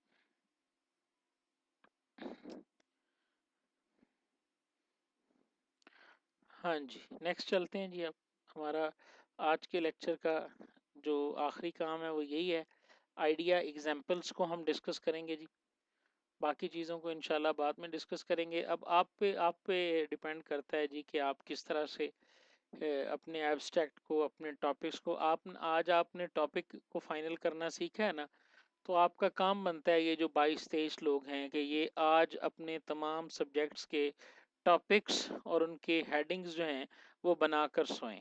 ठीक है, तो इसी तरह नेक्स्ट लेक्चर्स के अंदर हम बात करेंगे एब्स्ट्रैक्ट लिखने के ऊपर, तो फिर आप एब्स्ट्रैक्ट और इंट्रोडक्शन लिख के सारी चीज़ें प्लान करके सोएंगे जी। ठीक है जी, आज आपका टॉपिक और उसके बाद जो उससे रेलेवेंट, उस टॉपिक से रेलेवेंट, अच्छा एक तरीका ये भी हो सकता है जी कि आप अपना टॉपिक सेलेक्ट करें और अपने कोर्स इंस्ट्रक्टर को, जो हमारे रिस्पेक्टेबल टीचर्स हैं, उनको आप वो मेल कर दें, और वहाँ से वो उनकी विल ले लें। वो जब आपको गो अहेड दें तो आप उसके ऊपर काम शुरू कर दें। ये भी एक अच्छी टेक्निक है। मैंने अपने एमएस के दौरान, चूंकि मेरा एमएस भी वर्चुअल यूनिवर्सिटी से ही है, तो मैंने थ्रू आउट माई एमफिल इस प्रैक्टिस को जो है ना वो अडॉप्ट किया था।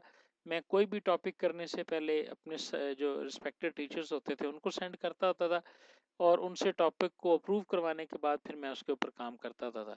ठीक है जी, तो ये आइडिया एग्जाम्पल में सबसे पहली एग्जाम्पल है defect removal techniques. Defect removal technique, जिस तरह पहले मैंने एक एग्जांपल आपको दी है सॉफ्टवेयर टेस्टिंग टेक्निक्स की, ये उसी से मिलती जुलती एग्जांपल्स हैं। मैं 3 एग्जांपल्स यहाँ पर डिस्कस करूंगा जी, क्योंकि हमने 3 तरह के पेपर्स के बारे में सोचा है, 3 तरह के पेपर्स के बारे में सोचा है। ठीक है जी, तो मैं 3 एग्जांपल्स जो है ना वो यहाँ पे डिस्कस करूंगा। तो सबसे पहली एग्जांपल इजी वन की, कि मैं डिफेक्ट रिमूवल टेक्निक्स जो है उसका लिटरेचर रिव्यू कर देता हूँ, और डीआरटी जो है उनको रिकमेंडेशन कर देता हूँ किसी एक इंडस्ट्री के लिए। ठीक है जी, ठीक है जी, डिफेक्ट रिमूवल टेक्निक्स हैं, उनको मैंने रिव्यू किया और उसको मैंने रिकमेंड कर दिया किसी खास किस्म की इंडस्ट्री के लिए। मसलन मैंने ये कहा कि अगर आप एजुकेशनल इंडस्ट्री में सॉफ्टवेयर डेवलपमेंट कर रहे हैं तो आप फलां टेक्निक को यूज़ करें, अगर आप रियल टाइम सिस्टम्स पे काम कर रहे हैं तो फिर आप ये वाली टेक्निक को यूज़ करो। इस तरह मैंने एक डिफेक्ट रिमूवल टेक्निक्स जो हैं उनके ऊपर काम कर लिया जी। समझ आ गई इस आइडिया की जी सबको? ठीक है जी, आइडिया एग्जांपल्स यानी आपने, अगर आप लिटरेचर रिव्यू के हवाले से कोई आइडिया बनाते हो, ठीक है ना। एक और चीज भी मैं आपको मजेदार बताता हूँ, आप में से तकरीबन हर बंदे के पास कम से कम 2 सब्जेक्ट तो होंगे, क्यों जी, ऐसे ही है ना। तो एक में आप ये एक्सप्लोनेटरी स्टडी टाइप कर लें, ठीक है, और एक में जो है वो आप कंपैरेटिव टाइप जो स्टडी है उसको जो है ना वो देख लें जी। ठीक है ना, इस तरह करके भी आप कर सकते हैं जी। उसके बाद जी दूसरी एग्जांपल की हम बात करते हैं। ये देखें जी, ये मैंने वो लास्ट वाली मैंने कहा जी, number theory practices in software engineering and SQA. Number theory को हम किस तरह से यूज करते हैं एसक्यूए के अंदर, या नंबर थ्योरी को हम नेटवर्क एवेल्यूएशन के लिए किस तरह से यूज कर सकते हैं, या हम नंबर थ्योरी को, लॉजिक को, और रेगुलर एक्सप्रेशंस को, बुलियन अलजेब्रा को क्वेरी प्रोसेसिंग के लिए किस तरह यूज कर सकते हैं। ये कुछ आइडियाज इस किस्म के भी आप जनरेट कर सकते हैं। ठीक है, ये बहुत आसान आइडिया होते हैं जी इम्प्लीमेंटेशन के लिए, ये मेरी बात याद रखिएगा। फॉर एग्जांपल मैं एग्जांपल देता हूँ जी, मैं नंबर थ्योरी और क्वेरी प्रोसेसिंग का एक आइडिया बनाता हूँ जी। लास्ट टाइम मुझे याद है एक स्टूडेंट के लिए मैंने टर्म पेपर किया ना, तो वो कैसर नाम का स्टूडेंट था शायद लाहौर से। मैंने उसे कहा यार तुम ना कोड ऑप्टिमाइजेशन कर दो। कोड ऑप्टिमाइजेशन की जो है ना वो बहुत सारी टेक्निक्स मौजूद हैं, ठीक है। तो मैंने उसको कोड ऑप्टिमाइजेशन जो है ना वो कंपाइलर कंस्ट्रक्शन के हवाले से करवा दी। बहुत अच्छा उसका पेपर बना, बहुत ज़बरदस्त पेपर था वो। अगर वो थोड़ा सा उसको बेहतर कर लेते तो वो यकीनन पब्लिश होने के काबिल था। आप देखें यहाँ पर मैंने क्या लिया कि हम नंबर थ्योरी की बात करेंगे, उसकी जो प्रैक्टिसेस हैं। अब आप सबको पता है कि नंबर थ्योरी को हम कंप्यूटर में यूज़ करते हैं, क्यों जी, करते हैं कि नहीं। नंबर थ्योरी के बहुत सारे प्रैक्टिसेस हैं जिनको हम कंप्यूटर साइंसेज में यूज़ करते हैं। अगर हम उसके यूज़ को स्पेसिफाई कर लें, सॉफ्टवेयर इंजीनियरिंग के अंदर हम किस तरह नंबर थ्योरी को यूज़ करते हैं, सॉफ्टवेयर क्वालिटी एश्योरेंस के लिए हम नंबर थ्योरी को किस तरह से यूज़ करते हैं, क्वेरी प्रोसेसिंग के लिए किसी भी डेटाबेस मैनेजमेंट सिस्टम के अंदर हम नंबर थ्योरी प्रैक्टिसेस, ये नंबर थ्योरी तो एक चीज़ है ना, आप नंबर थ्योरी के अलावा यहाँ पर कोई और लफ्ज़ भी ऐड कर सकते हैं, समझ आ रही है ना। फॉर्मल मेथड्स आप यूज़ कर सकते हैं, स्पेसिफिकेशन लैंग्वेजेस को आप यूज़ कर सकते हैं, यूएमएल डायग्राम्स को आप यहाँ पे यूज़ कर सकते हैं। क्लियर आ रहा है ना बात। तो कनेक्टिविटी और कंपैरिजन टाइप जो है ना वो भी आपका आइडिया हो सकता है इसके अंदर जी। हाँ जी, इस आइडिया की और इस आइडिया से रिलेटेड एग्जांपल्स की समझ आ गई है सबको जी। कि आप इस तरह से के आइडियाज भी जो है ना वो जनरेट कर सकते हैं जी। जी सब लोग रिप्लाई करें जी काइंडली, जितने भी हैं सबका यस आएगा, जी सर आएगा तो देन मैं आके मूव करूंगा जी। और नेक्स्ट हमारी शायद सेकंड लास्ट स्लाइड है और ख़त्म होने वाला है आज का हमारा काम। आज हमने सिर्फ ये देखना था कि हम टॉपिक की सिलेक्शन जो है वो किस तरह से करें जी। ठीक है, टॉपिक की सिलेक्शन हो गई तो हमारा आधे वाला काम जो है ना वो इंशाल्लाह आसान हो जाएगा जी। अस्सलाम वालेकुम। अल्हम्दुलिल्लाह, अल्लाह का शुक्र है। खैरियत है ना। हाँ माशाल्लाह माशाल्लाह। ਵੇਖੀ ਸੀ ਅਸਲ ਵਿੱਚ ਨਾ ਮੈਂ ਪੜ੍ਹਾ ਰਿਹਾ ਸਾਂ, ਇਸ ਕਰਕੇ ਮੈਂ ਉਹਦਾ ਜਵਾਬ ਨਹੀਂ ਦੇ ਸਕਿਆ ਤੇ ਹੁਣ ਵੀ ਮੈਂ ਪੜ੍ਹਾ ਰਿਹਾ। ਬਹੁਤ ਜ਼ਿਆਦਾ ਖੁਸ਼ ਹੋਏ ਆ, ਬਲਕਿ ਹੈਰਾਨ ਹੋ ਗਏ ਅਸੀਂ ਤਾਂ। ਉਜ਼ਮਾ ਨੂੰ ਤਾਂ ਯਕੀਨ ਹੀ ਨਹੀਂ ਆਇਆ। ਹਾਂ ਕੀਤਾ ਸੀ ਉਹਨੇ ਫੋਨ। ਚਲੋ ਠੀਕ ਹੈ ਫਿਰ, ਹੈ ਮੈਂ ਪੜ੍ਹਾ ਲਵਾਂ।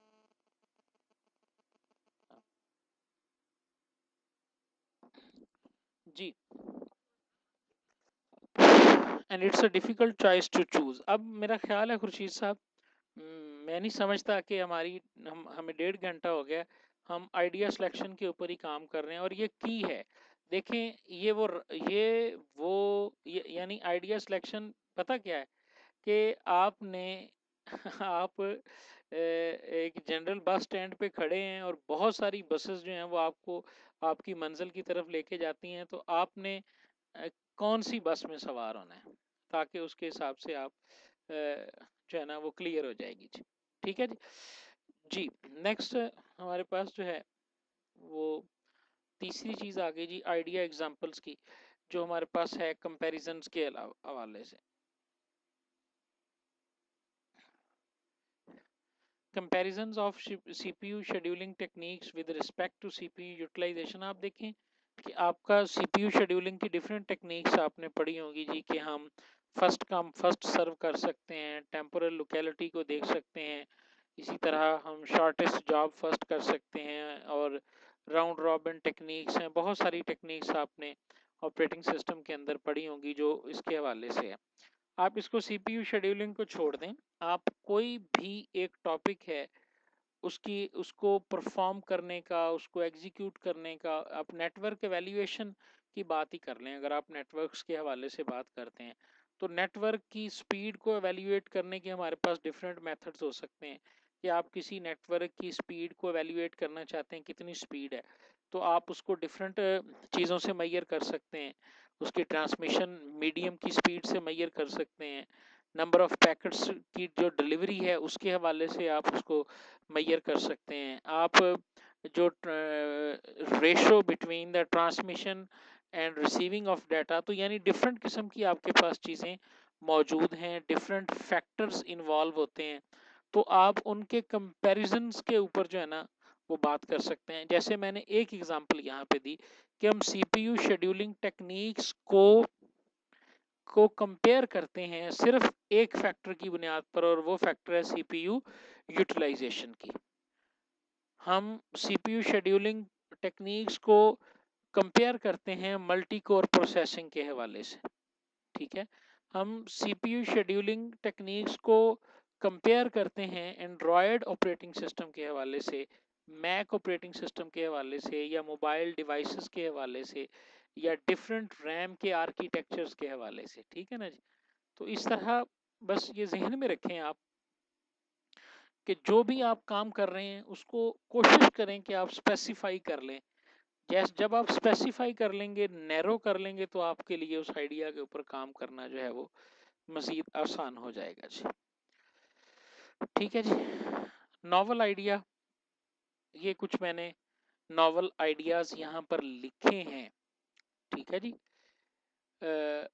ये मैंने आज ही सारे देखे हैं, और इस तरह के आइडियाज के ऊपर काम किया जा सकता है। मसलन क्वेरी ऑप्टिमाइजेशन आप करना चाहते हैं ह्यूरिस्टिक बुनियादों पे या ग्रीडी चॉइस की बुनियादों पर।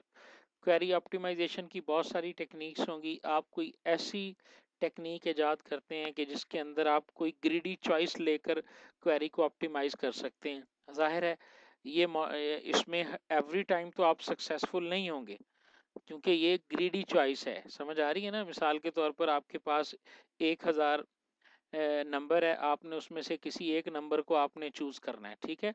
अब आप क्या करते हो कि आपने एक ग्रीडी चॉइस ये बनाई कि मैं सबसे पहले, आपने किसी एक नंबर को फाइंड करना है, आपने एक ग्रीडी चॉइस बनाई कि मैं ना जो लास्ट वाले 100 है ना उनमें से तलाश करूंगा।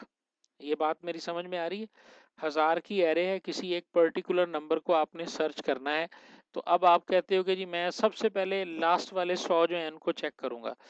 अब आप देखो कि आप 100 टाइम की बात करो, 100 टाइम में हो सकता है 20 टाइम्स आपका ये वाला चॉइस जो है वो काम कर जाए कि आपको आपका मतलूबा नंबर लास्ट 100 में से मिल जाए। क्यों जी, एग्री करते हैं सब लोग आप इससे? ठीक है जी। जी, आपका जो है ना वो रिस्पांस नहीं मेरे पास आया, ठीक है ना। तो अब आप देखें, मैं कह देता हूँ जी कि मैं एरे सर्चिंग कर रहा हूँ ग्रीडी चॉइस के ऊपर। अब जाहिर है ये जो ग्रीडी चॉइस आपने लास्ट वाला 100 जो लिया है ना, इसके लिए आपके पास कोई ना कोई लॉजिक होगी, कोई ना कोई रीजन होगी। अगर आप उस रीजन को जस्टिफाई कर दें तो ये आपके लिए एक नई टेक्निक बन गई जी कि मैं एरे को सर्च कर रहा हूँ ग्रीडी चॉइस के ऊपर। ह्यूरिस्टिक ये होता है, ह्यूरिस्टिक को आप तजर्बा कह लें, ठीक है, कि आप क्वेरी को ऑप्टिमाइज करते हो तो आप देखते हो कि 10 में से 5 टाइम्स फलां टाइप की ऑप्टिमाइजेशन चलती है, ह्यूरिस्टिक। समझ आ रही है? तारीखी उस एतबार से आप इसको देखें, आप देख रहे हो कि हर 10 में से 5 टाइम्स जो है ना ये वाली टेक्निक चलती है। तो आपकी वो जो ये वाली टेक्निक है ना उसको जो है वो आप देख सकते हैं जी। ठीक है जी। Network evaluation using any new mathematical or statistical model, use of numerical methods in software quality assurance and organizational based cryptography। अगर आप क्रिप्टोग्राफी के ऊपर काम कर रहे हैं, बहुत सारी इसकी टेक्निक्स पहले से मौजूद हैं।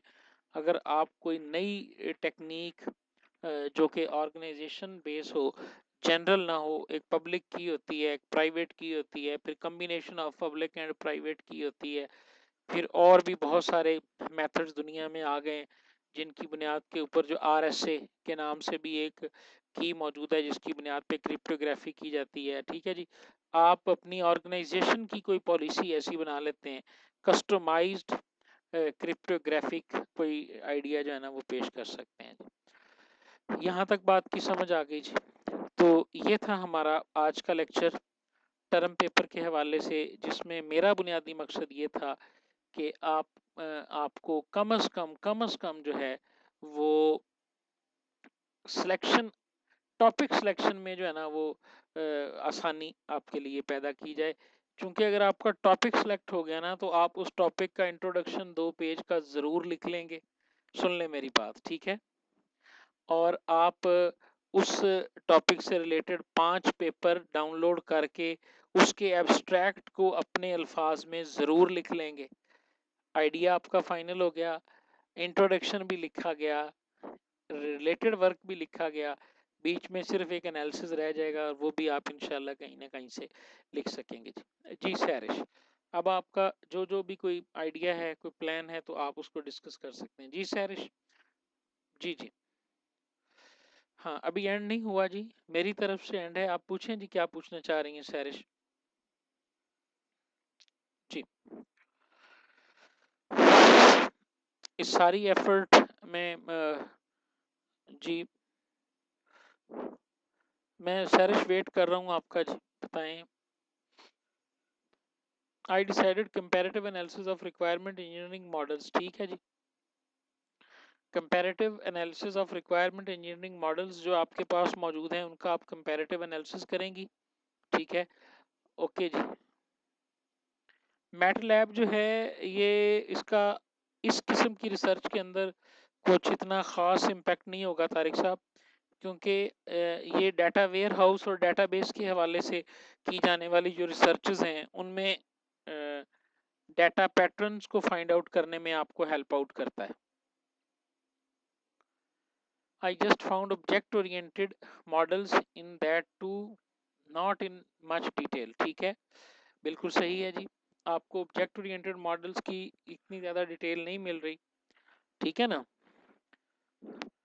जी। ठीक है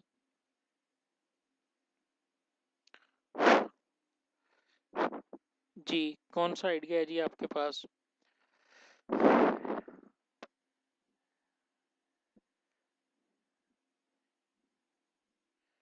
जी जी, उस फौजिया उस 10 में से आप 5 रिलेटेड वर्क में लिख दें, 5 को आप इंट्रोडक्शन में यूज़ कर लें, ठीक है।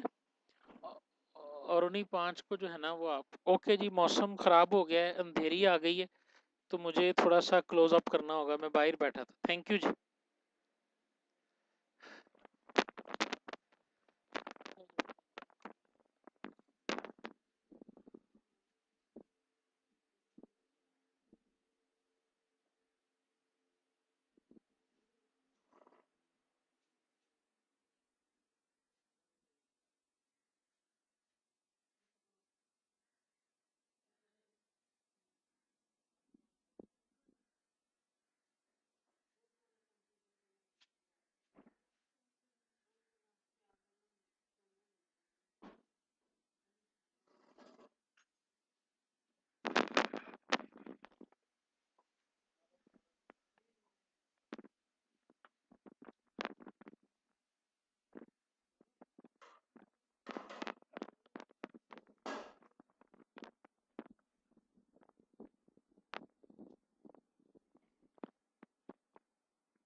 ओके जी,